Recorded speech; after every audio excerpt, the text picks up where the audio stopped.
CGTN, China Global Television Network.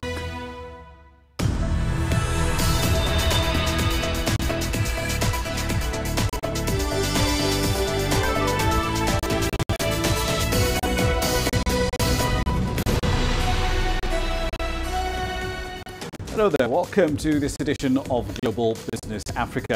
In the course of the hour, we'll run through all the business news stories you need to know about from across the continent and beyond. We've got an action-packed 16-minute bulletin coming your way, including this. South African farmers need $220 million in aid due to drought. Donald Trump's former advisor, Roger Stone, has been arrested in connection with the Mueller probe. And we'll bring you the story of a Nigerian online savings and investment option that you can afford. Right, then let's start tonight in South Africa, where the agricultural body AgriSA plans to raise at least $220 million to help farmers who've been affected by some pretty severe drought. These farmers have been facing dry conditions for most of 2018, and that's even as they recover from a disastrous El Nino-induced drought in 2015. According to AgriSA, some 31,000 jobs and $510 million in potential revenue have been lost since January last year, and those losses are still climbing. In early estimates for the 2018-2019 season, farmers have planted 95% of yellow maize and about 70 to 80% of white maize plantings. Now, the implied supply shortage has pushed prices for both maize varieties higher. White maize futures, for example, were trading nearly 3% higher at about $226.72 a ton. At those levels, they were just under a near two-year high, rather, of $238.99. That was hit just last week. All right, so let's dig deep into the details of this particular story. CGTN's Angela Coppola joins us now live from Johannesburg. So, Angela, what kind of help is AgriSA looking for? Because this $220 million package comes from different parties. Are we looking at grants? Are we looking at government support, government bailouts, or aid in kind? Split this up for us. Well, look, the long-term crops and the producers of those long-term crops are in jeopardy, and to a lesser extent, some of these short-term so-called cash crops. So feed and fodder is not really needed at the moment in large amounts, just yet, as it were. The long-term farmers need financial assistance in the form of interest-free loans, for example.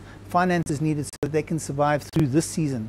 Speaking to Omri van Zyl, I beg your pardon, and he tells me that they're talking to the big 5 South African banks and the government-owned land bank in the next 3 weeks or so, and they hope to have a plan in place within a month.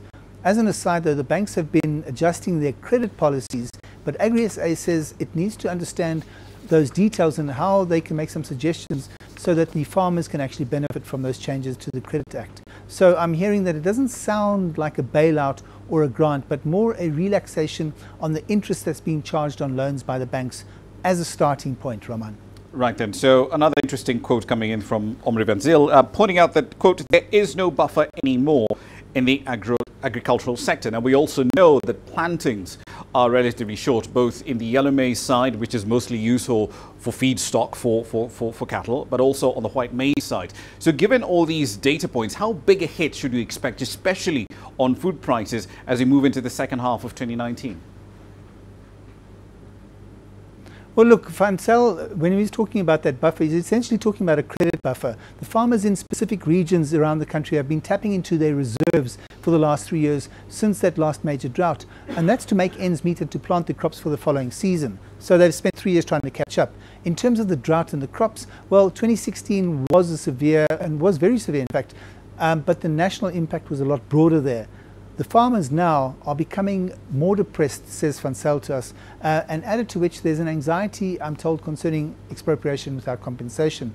Van Zyl also called for the country to consider agriculture as an asset class, one that the country needs to protect in terms of white and yellow maize. I'm also led to believe that there's a good-sized surplus that's sitting in the country's silos. It appears, though, that maize will probably have to be imported. So in terms of the price differential, how much it's going to go up in the next couple of months, we have to wait for that data we have to in fact wait for the planting data to come through, and that's going to probably happen around the end of May. So it's a little early to determine what kind of price inflation we're going to see on those agricultural products, Rama.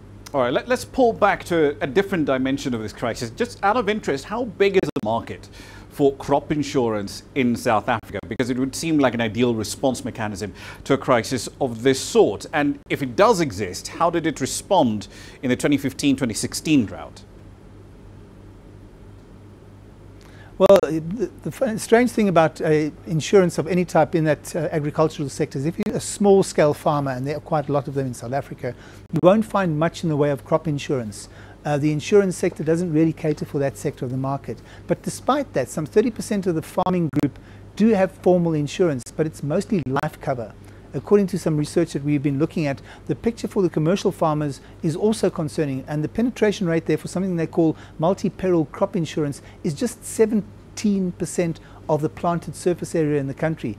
For smallholder farmers, that penetration rate is negligible, and that's got everything to do with a lack of government subsidies and support to cover those insurance costs. So it's a fairly large insurance space, but there aren't many players in there who can afford the insurance cover, so they kind of take a bit of a risk and hope that everything's going to play out by the end of that planting and harvesting season. Ramah? Indeed, we'll have to see how all of this does play out. Thank you for that. That's Angela Koppel, of course, live in Johannesburg, South Africa. Now then, let's move on to West Africa. It does seem that Nigeria's national minimum wage crisis is far from over. In fact, things may actually get worse from this point on, because labour unions are threatening more industrial action over the decision by the Council of State to set the newly proposed minimum wage at 27,000 naira. That translates to about $75 a month. Unions are pushing, however, for the original number that they wanted, 30,000 naira, roughly $83 a month, depending on the exchange that one uses, of course. CGTN's Deji Banwus has the latest from Lagos.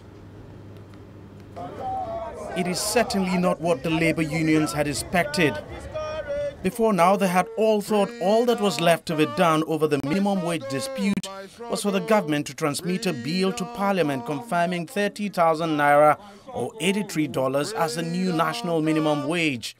But it was something different that emerged after the Council of State meeting, the highest organ of government in the country, comprising the President, the Vice President, Senate President, Speaker of the House of Representatives and 36 state governors, as well as former presidents of the country. 27,000 is the benchmark that the lowest paid worker will get. States or organizations that are able to pay more than 27,000 could do so. It depends on the financial capacity. For example, the federal government has resolved that their own workers will not get anything less than 30,000, the least paid federal government worker. The figure is 3,000 naira short of the 30,000 naira being demanded by labour unions in the country and agreed by a tripartite committee set up by the federal government. The unions have rejected the offer and have called an emergency meeting for Friday to decide on their next move. But the secretary of the Nigeria Labour Congress, the largest workers' union in the country, has given a hint of what is to come. He said, quote, "Workers should not be held responsible for any development after our NEC meeting on Friday," end of quote. It is funny that a government would attempt to set a minimum wage 30,000 naira and 27,000 naira.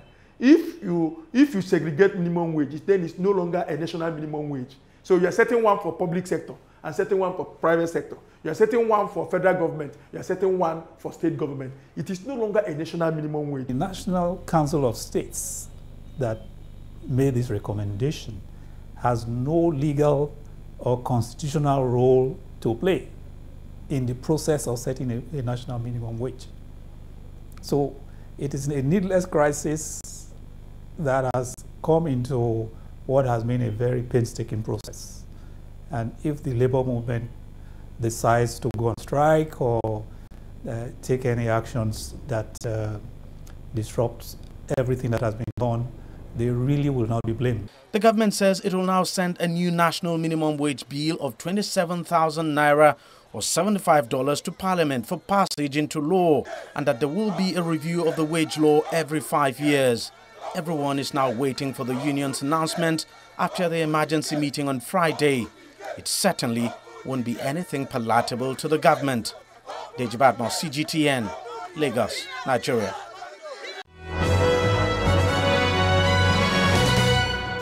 Welcome back. Let's start our run through some company news wrap. In South Africa, experts are encouraging the president to basically break up the country's state-owned power company, Eskom, into 3 different firms.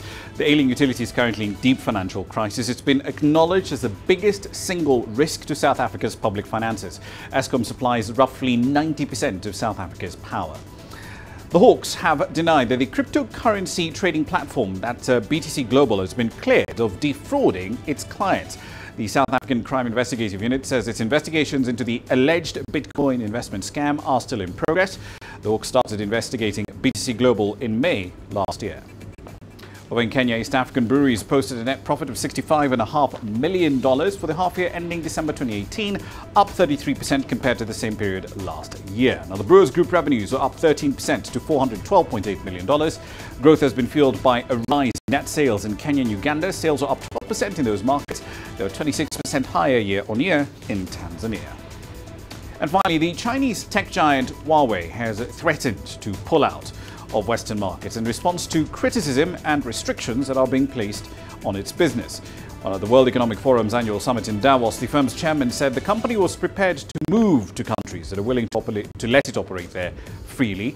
Several countries have recently kept the company right out of contracts to build 5G networks, mostly due to cybersecurity concerns. That's a run through your headlines.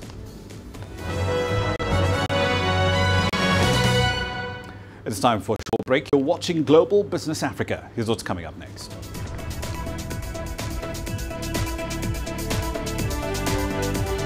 South Africa pledges to deepen cooperation with India. We'll have the details. And business owners need thousands of dollars to rebuild their outlets in the wake of violent protests in Zimbabwe. The world economy as we know it is about to change. Global business reports highlight emerging markets, developing countries, and dynamic sectors worldwide. We feature top analysts and newsmakers to provide perspectives on every facet of business. From an on-the-ground perspective, we provide you with balanced and objective assessments. Fast, sharp, and insightful. Global Business. Only on CGTN. Every story starts out like this. Okay. We'll head up now. But beyond the rush of the numbers, there's always a more fundamental question. What happened? Who has been affected? When market-moving decisions are made, who's responsible? And why? Let's get some reaction on ground. Joining us in Johannesburg is Sumitra Naidoo. Hello, Nairobi. This is how all stories begin. See how they end. Only on Global Business.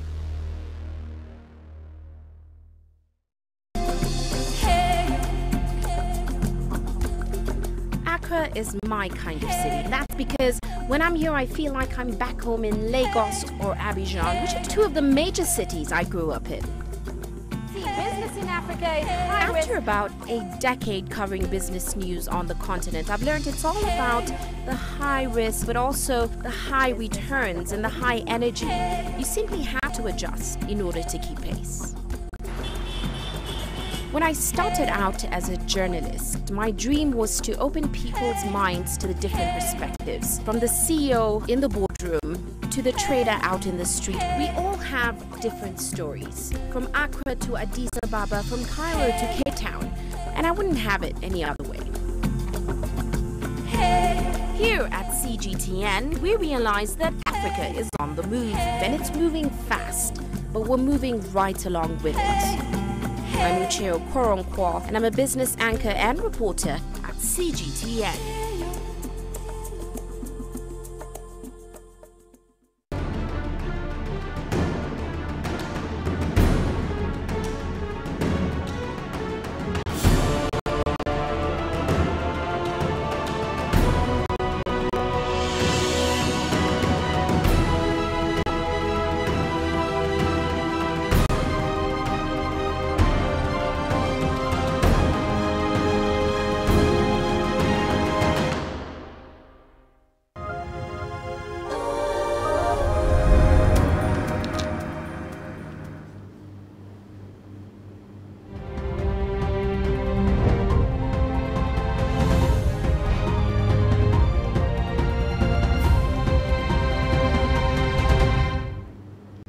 Welcome back. Now, one of the key messages that China's delegates sent out at this year's World Economic Forum's annual summit was that the country is still committed to further opening up its economy. The country's vice president did so during his speech at that event, and that was also the takeaway from Fang Xinhai, the vice chair of China's securities regulator. Now, Fang says there should be no doubt that China will continue on its path to more economic reforms, which is expected to bring in more opportunities to the rest of the world. We know that we are a large economy, so our impact on the rest of the world is something that we have to take into account when we make policies. China has reduced import duty in a very substantial way, so there's more competition in the consumer market. So, the supply side policy continued, and that's a very important point. Just to this audience, I want to say another word, that China's vision for the economy is to make it open and large and competitive. So it's not only an opportunity for the Chinese companies, but it will also be a huge opportunity for all the companies from the world. Right then, so let's get the latest on the event at Davos. The event, of course, did wrap up today. CGTN's Guy Henderson is live with us, live from Davos at this point in time. So, Guy, what were the main takeaways from this year's event, especially with regard to trade and regulation? One big takeaway, people are pretty worried about the state of the global economy at the moment. Specifically, one of the things they're talking about is this trade war between the United States and China. And of course, the kind of people who are coming here to Davos are the business elite, political elite. These are guys who want, as much free trade as possible to boost their, profits of the big companies they're running. So safe to say they want, this trade dispute to come to an end as quickly as possible. However, of course, the main voice that would advocate, pushing for a tougher line against China, the United States, is not officially here this year. So we haven't heard much of that voice. And in fact, in the United States, there is quite a broad spectrum of political support on both sides of the House, actually putting pressure on US President Donald Trump at the moment not to fold too early. And I think that is worrying quite a lot of delegates here, who worry that, if that waiver of an increase in tariffs were to expire on the 1st of March without a deal, that could turn the current conversation about a slowdown into one about a global recession, essentially. So that is the number one concern here and has been over the last few days. Indeed. So the South African Reserve Bank governor also made some interesting arguments today, saying you can't protect jobs, but you can protect people. So for the last 3 days, what interesting ideas have we had about reconfiguring education systems, pension systems, social protection in order to adapt to the fast-changing nature of the workplace? Yeah, I mean, really such interesting discussions, not quite a sort of news-making discussions perhaps, but the sort of technical experts and the experts on technology and the future of the global economy, those are the kind of discussions which, beneath the kind of high-level political rhetoric is really the kind of meat and bone of the sort of sessions that take place here over these few days. And there's a general feeling, and this was written about in the Global Risk Report as well, which is this annual report which comes out from the World Economic Forum before each annual summit, that basically humans and the institutions they have built are not up to the job of, a very fast, of sort of keeping up with a very fast moving amount of technical change that's happening and technical progress that's happening in the world. And we heard, for example, one lady we interviewed, a British social entrepreneur and author called Hilary Cotton, and she has this quite radical theory, but one that is, was sort of one of the main discussion points during one of the sessions here in Davos,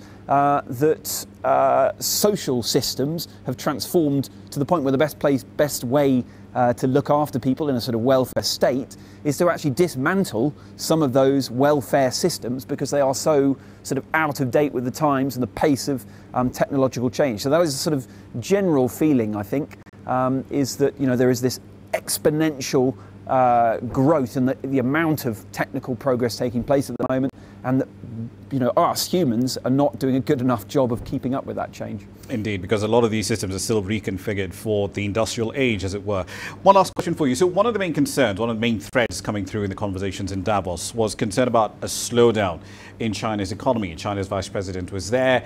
He was saying, look, expect stable, steady growth from the world's second largest economy. But given the mountain of risks that China faces, you flagged one, the trade issue with the United States, arguments about barring foreign companies from the market like MasterCard and Visa, for instance, were delegates really convinced?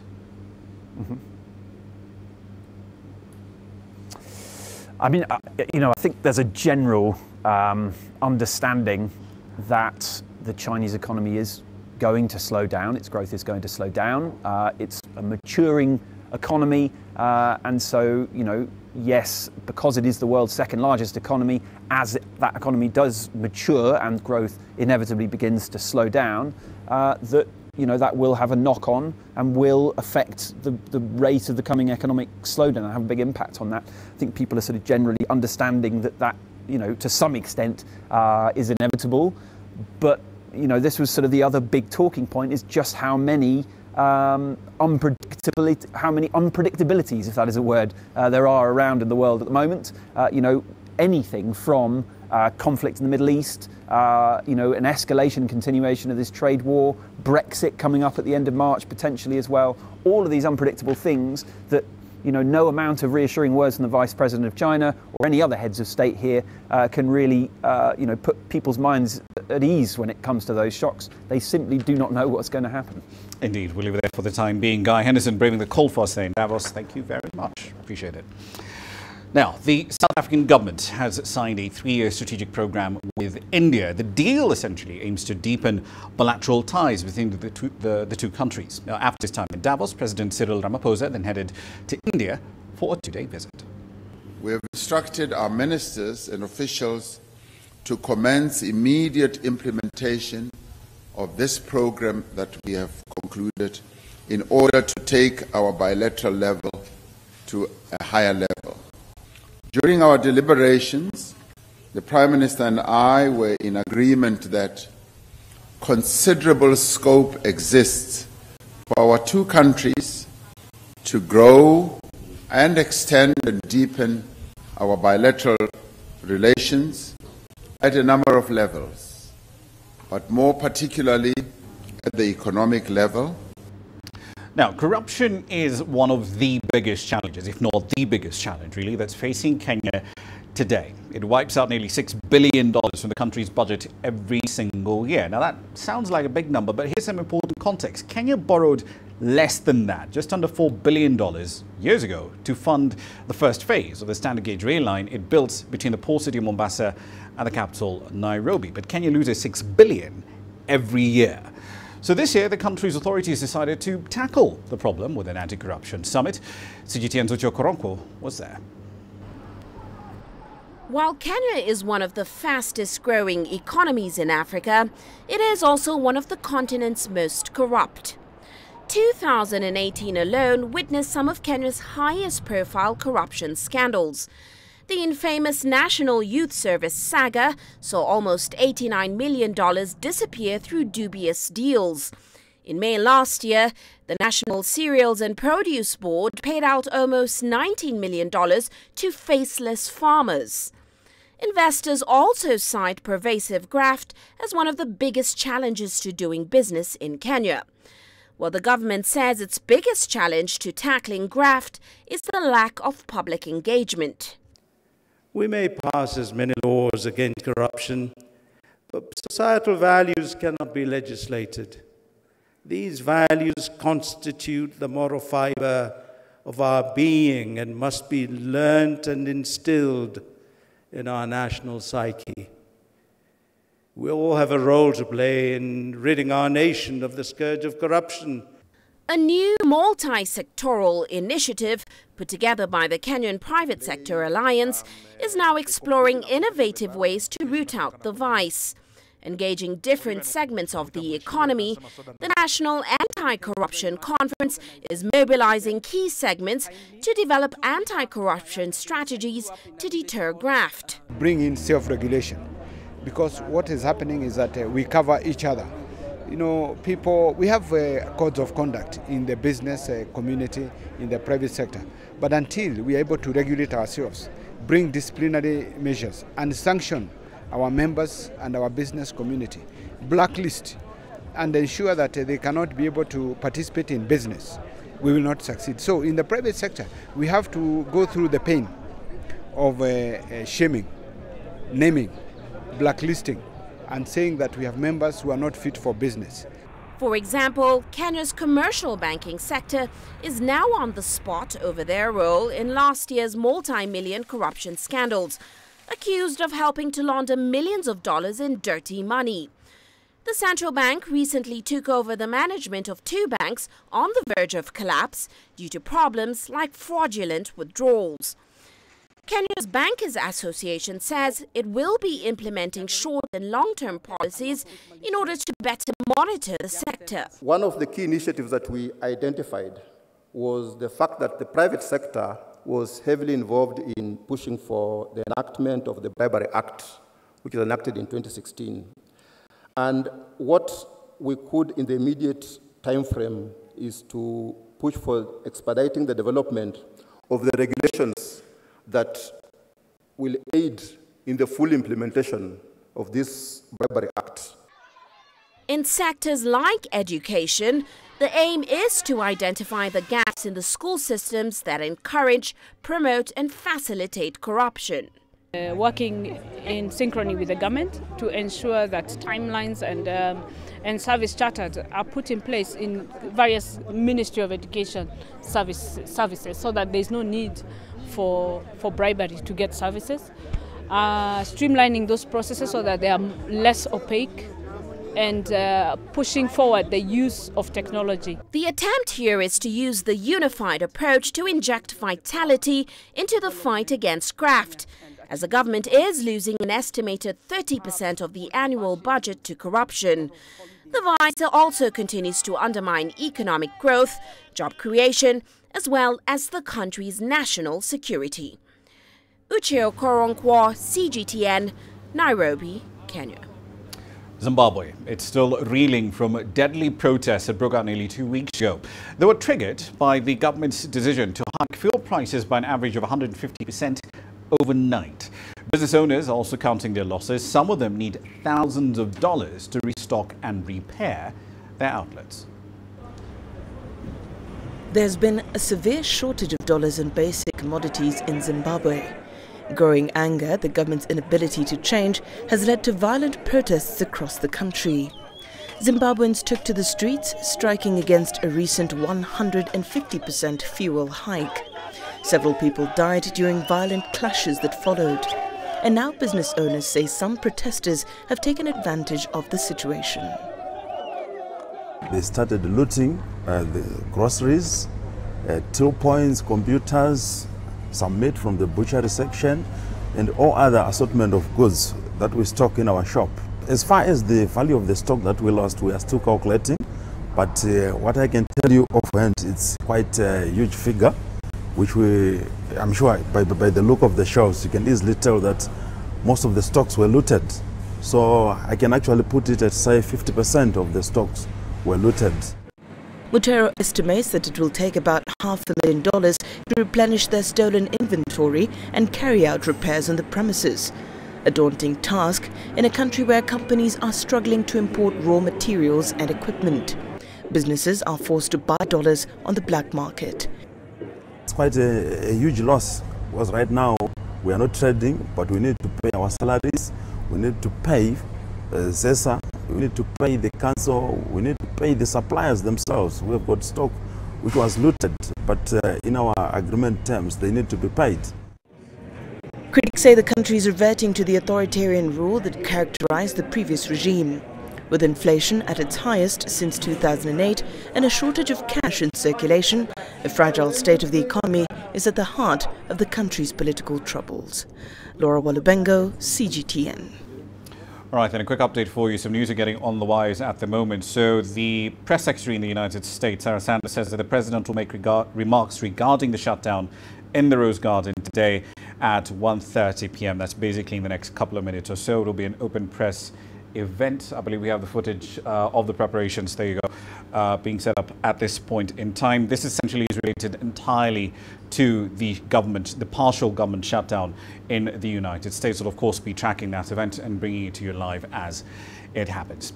Now let's focus on North Africa. The Women Economic Forum has been held in Tunisia's capital. The event focuses on promoting investments by women for women. Many Tunisian women have shown that they are capable entrepreneurs, but they still run into several barriers in trying to grow their enterprises. That includes barriers to accessing finance. Participants in the 22nd Global Edition of the Women Economic Forum agreed that funding, capacity building and access to markets are key factors to ensure women's empowerment. The forum gathers over 100 participants from 23 countries. It aims to boost dialogue and trade between women in all fields and establish the basis of women's networks in the entire world so as to create investment opportunities and enhance women's economic empowerment. Recounting their experiences, female entrepreneurs and officials of financial institutions and associations attending the forum said access to funding remains a handicap for several women seeking to launch their own businesses. Funding is the main challenge facing any woman entrepreneur. She could have a great idea, but it will not see light unless banks and financial institutions are involved in the process. The role of state institutions and the private sector is to facilitate funding and to give guarantees on behalf of women entrepreneurs. The founder and global chairperson of All Ladies League and Women Economic Forum in India said that Tunisia has the legal framework to become an international hub for women empowerment. If you have the political vision and you have the political will, I think you have everything, all advantages to turn Tunisia into a hub for trade, for culture, for tourism, for Europe, for Africa, for the Arab region, and why not invite the Asian countries as well. The Tunisian government has implemented an ambitious strategy aiming to reduce social and economic gaps in order to build rural women's capacities. Draft laws are underway to promote the economic empowerment of women and to get them out of the early agricultural work spectrum. Since 2016, when the Female Economic Initiative program began, 2,300 women's projects have been funded with a budget of about $5 million in different economic sectors such as industry, agriculture, services, trade and handicrafts. The number of these projects is expected to reach 8,000 in 2020. Adin Shawishi, CGTN, Tunis. It's about 18:30 GMT time for another break. Here's what's coming up next.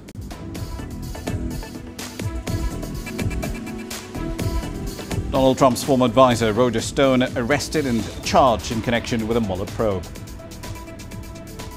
And global warming is causing great concern about the future of the global economy.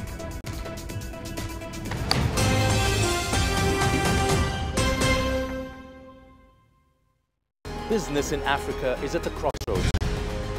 We celebrate those who are adopting and thriving despite the challenges, from grassroots to big businesses.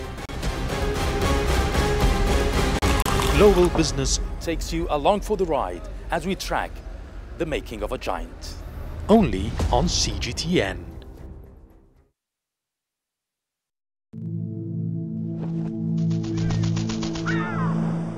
How will your world change today?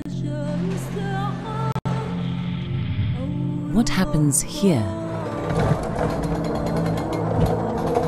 What happens there? Or what you make happen for yourself?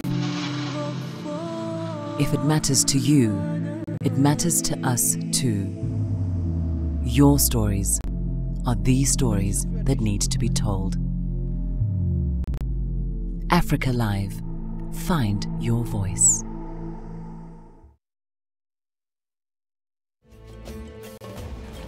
There's more to this place than just glorious landscapes. There's more to it than just, say, Table Mountain or glorious endless salt flats. There's more to it than countries that are home to some of the deepest mines in the world. There is so much more to this place, even if it is home to some of the finest diamonds on the planet. It is the sheer diversity of the people who call Southern Africa home, and the relentless drive to make it a better place that make it so special. And we know that because this too is home.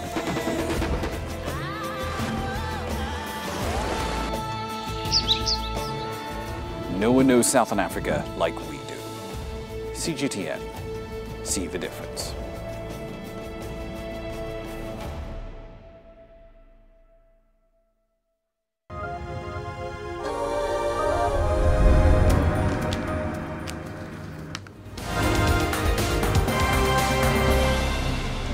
Welcome back. Let's recap the stories making your headlines at this hour. The army in Zimbabwe has revealed the identities of soldiers accused of beating residents in townships following protests over fuel price hikes.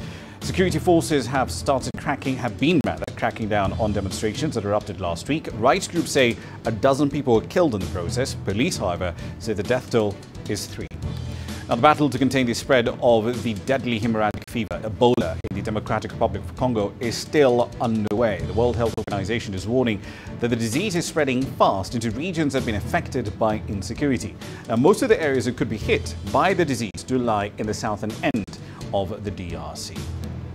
And finally, Washington has ordered all non-essential embassy staff in Venezuela to leave. This comes after President Nicolas Maduro ordered the withdrawal of all U.S. personnel from the country. Rampant violence does continue to grip the country. Local rights groups say at least 14 people have been killed in demonstrations this week alone. That's a run through your headlines.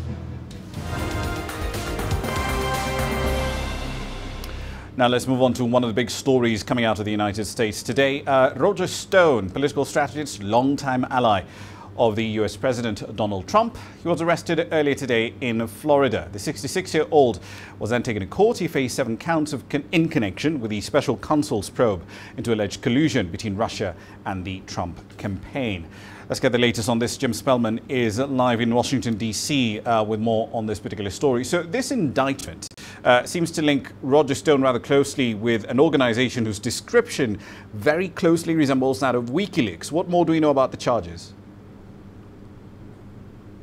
Well, it was a dramatic morning for Roger Stone. The FBI showing up at his house before the sun was even up, banging on the door, shouting, "The FBI is here, open up." As you mentioned, he's facing 7 charges. They include charges of obstruction of justice, witness tampering, and making false statements to a House intelligence panel while under oath. Those charges do not actually charge him with the core allegations here, which are that he coordinated between the Trump campaign and WikiLeaks to release stolen emails about President Trump's opponent, Hillary Clinton. It alleges that he worked with an unnamed Trump campaign official to make those coordinated efforts. Those false statements, especially to the House Intelligence Committee, seem to be backed up by allegations that the FBI, that the Justice Department has emails and text messages that would prove that testimony to be false.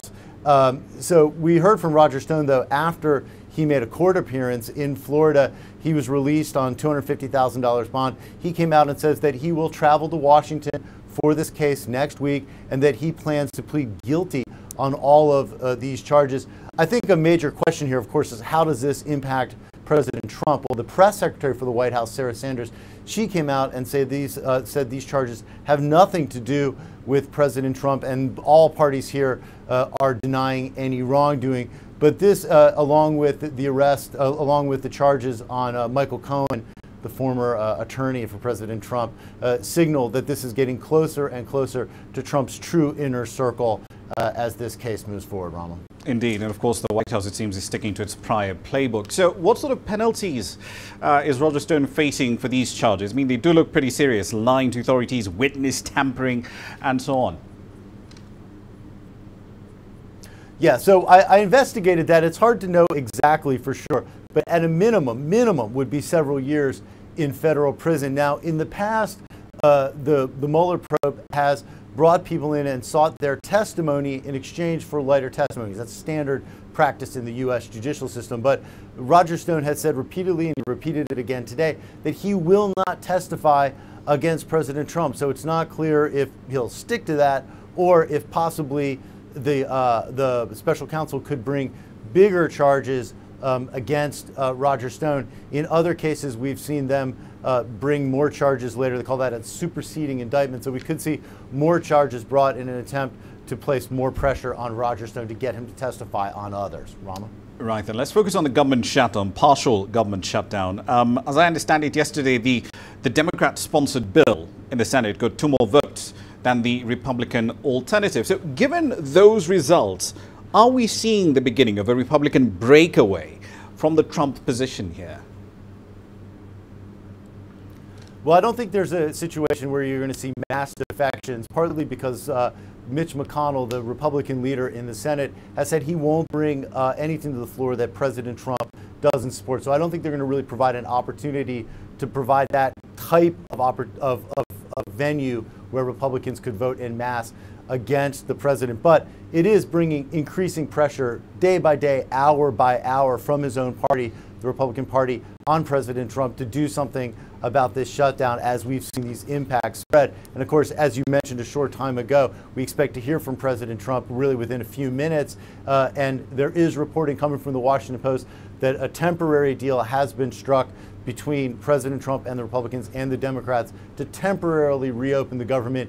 In this deal, according to the Washington Post, it does not address funding for the border wall, which has been the major contention through this whole drama. Ramah? Indeed. One last question for you, Jim. So I understand the FAA stopped flights into and out of LaGuardia, that's in New York, earlier today, mainly because they just don't have enough air traffic controllers to run traffic in that particular area. So as this shutdown drags on, how much worse can air transport in the U.S. get, especially as air traffic controllers and TSA agents stay away from the job? Well, let's look at a few short quotes from CEOs in the airline business. JetBlue CEO said, "We are close to a tipping point." That was yesterday. American Airlines CEO warns of ever longer lines and delayed airspace. What we're hearing from those groups, as well as the Pilots Association, the Flight Attendants Association, is that it's simply becoming not only inconvenient but unsafe for these airlines to continue at their capacity. Some of these, whether it's the TSA security workers in airports, whether it's air traffic controllers, whether it's the people who do safety inspections, the pressure is building on them every day that they're not getting paid. We're hearing reports that people are calling in sick to work because they can't afford to pay babysitters and daycare.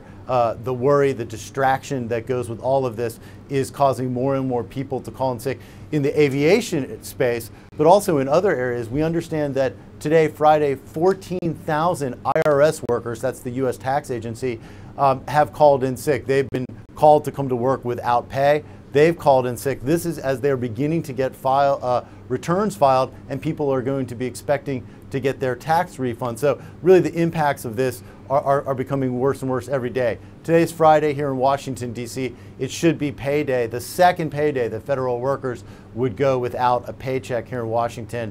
I really feel like this has been, by the hour, becoming more and more tense. That could be what's leading to the president making these comments coming up later this hour.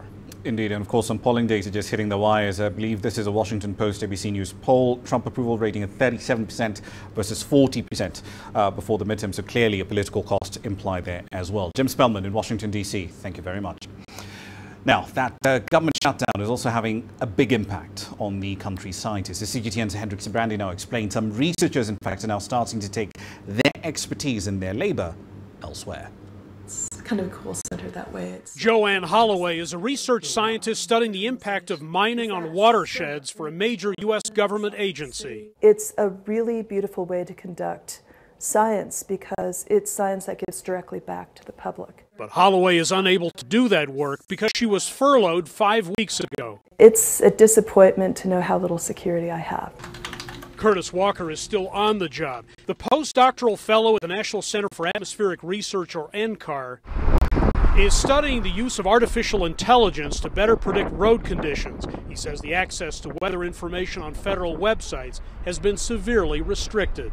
And so unfortunately, that's impeding getting access to data to further my research and data analysis. They're among the many thousands of people working in science across the U.S. who've been affected by the government shutdown and the shuttering of numerous federal agencies. The vast majority of our funding is from the United States government. Antonio Busalacci oversees NCAR. He says the inability to collaborate with furloughed colleagues is also hampering the development of new weather models. Ultimately, that means we're not protecting life and property to the fullest extent that science will allow us to. Shutdown-created research gaps have been created across the scientific spectrum, says science advocate Dan Powers. What we're not learning, in some ways we won't know how bad it was until weeks, months, years down the road. We're all in the same boat together, so to speak. And then there's the human side, the human toll of this shutdown. Federal workers are bracing to miss their second paycheck. Many of them have filed for unemployment benefits, but that only goes so far. It gives me just enough over the course of the month to cover my house and my normal bills. Holloway dreads the thought of the shutdown continuing. If this goes into mid-February, I'm in trouble. Busalacci, whose agency is currently funded until late February, worries the budget impasse could drive talented people out of science altogether. The message being sent to the scientific community is that the work you're doing is not really of value at the highest levels of the nation. Holloway says restarting scientific research will be a challenge if and when the shutdown ends. It's going to take a while to ramp back up after this. That's one of the reasons why these shutdowns are so expensive. Costly, she and other scientists say, in so many different ways. Hendrik Sabrandi, CGTN, Denver.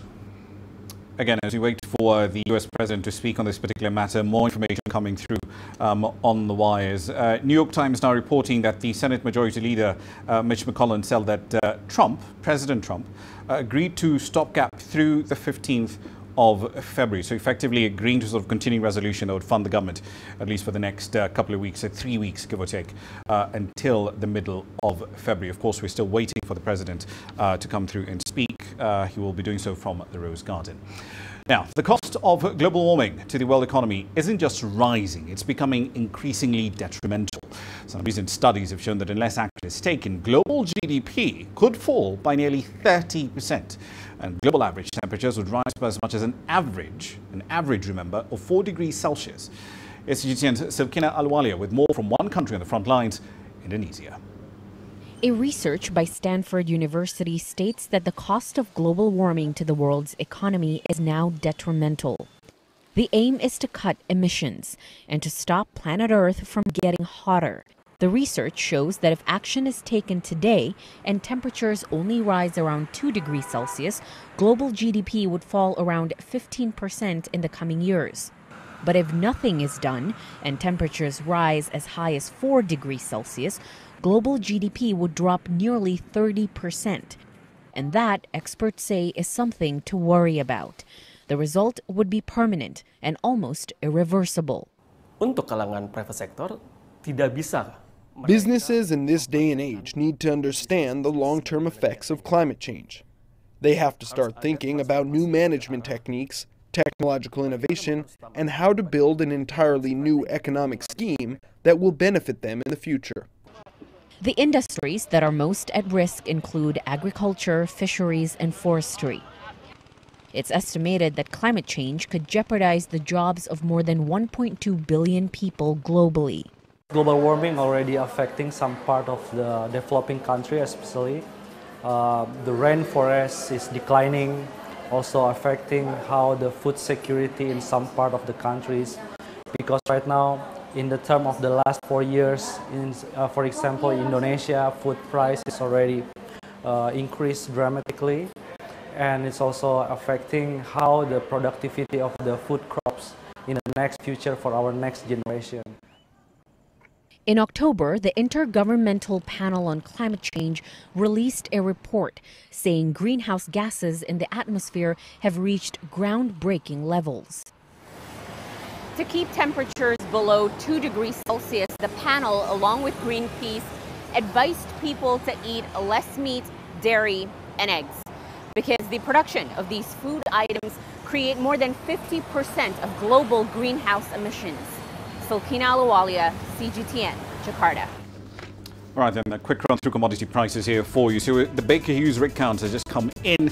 We're seeing an increase in rig counts in the United States. An additional 9 rigs coming online. Only one of those, however, is offshore. Of interest to us, however, is cocoa. So far in January, this is down about 7% or so. And the main feeling is that, well, there's a lot of supply coming through for the main producers, Ghana and Cote d'Ivoire, and that perhaps is justifying the decline in prices here. We'll keep tabs on these numbers and plenty more as they continue rolling in. Here's what's coming up next.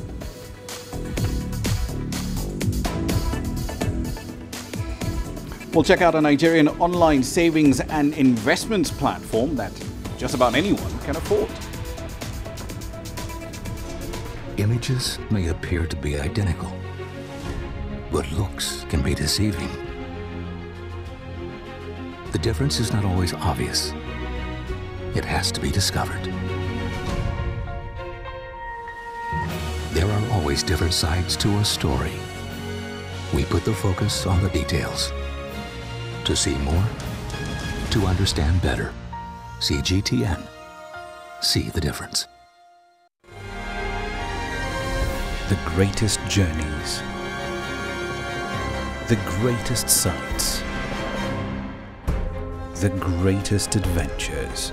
Here in Panata, this weir allows the locals to walk on water. We're far more than just TV news. We're your passport to the wonders of Africa. To bring you stories of struggle, survival and hope.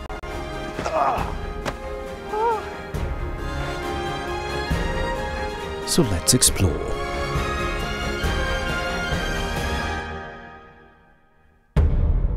CGTN. See the difference.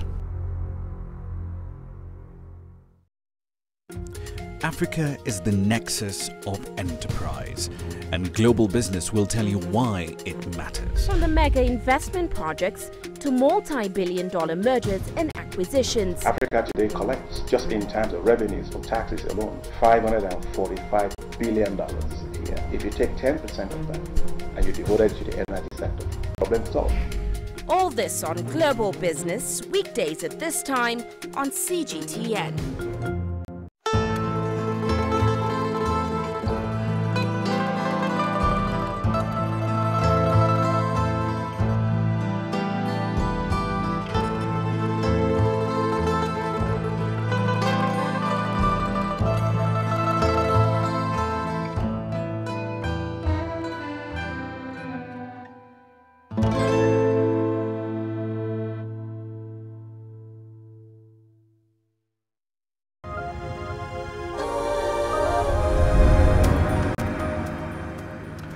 Welcome back to the program. 3 years ago, 3 young Nigerian entrepreneurs set up an online savings and investment startup that targets low and middle class earners in the West African oil producer. Fast forward to 2019, their startup called Piggy Banking is now handling savings and investments worth millions of dollars. CGTN's Deji Badmus has that story on Grassroots tonight. Piggybank.ng is basically the tech version of the age-old piggy bank. It's an automated online savings platform that helps users achieve their savings or investment goals. Through its unique auto-save, quick save and save lock features, users can make deposits of small amounts on a daily, weekly, monthly or annual basis. These deposits are automatically taken from their bank accounts with no upfront fees. When you open a bank account in Nigeria, you open it and then you get your ATM card, your withdrawal slip.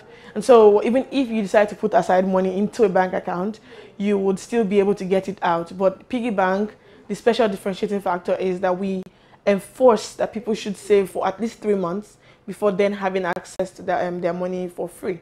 So we have 4 withdrawal days in a year, like once a quarter. And you can set those dates by yourself.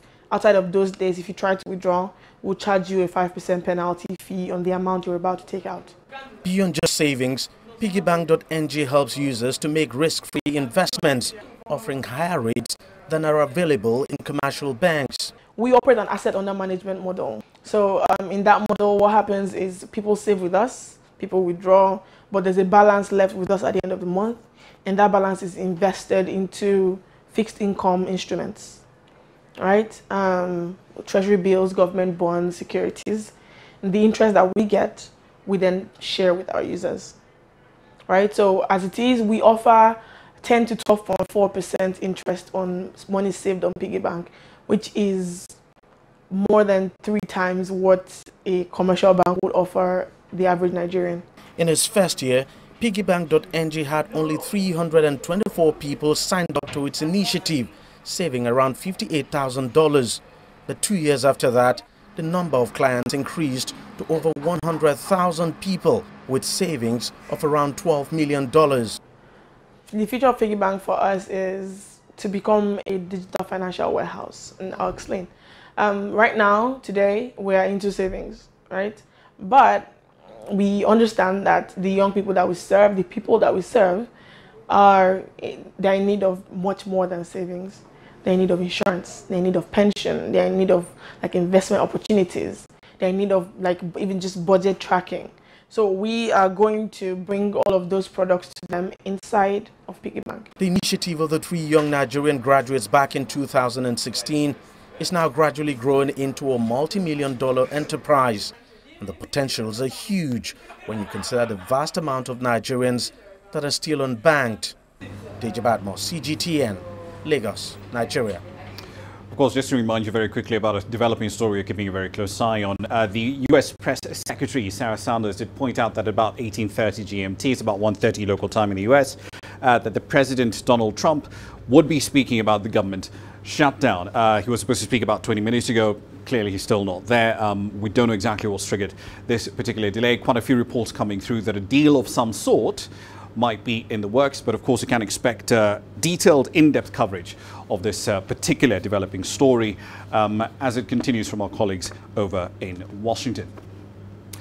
In the meantime, let's make a quick run through currencies before we wrap up the program. So the South African rand has been doing spectacularly well in the start of the year. It's been gaining and gaining and gaining for weeks so far. Where is it? There you go. 360 is a relevant number. At these levels, it's gained about 5% to the American dollar, and it just continues to actually gain. The Kenyan shilling also putting in a strong performance here, 100.705, well away from the 103s that we've seen, high 102s, 103s that we've seen in the last quarter of 2018.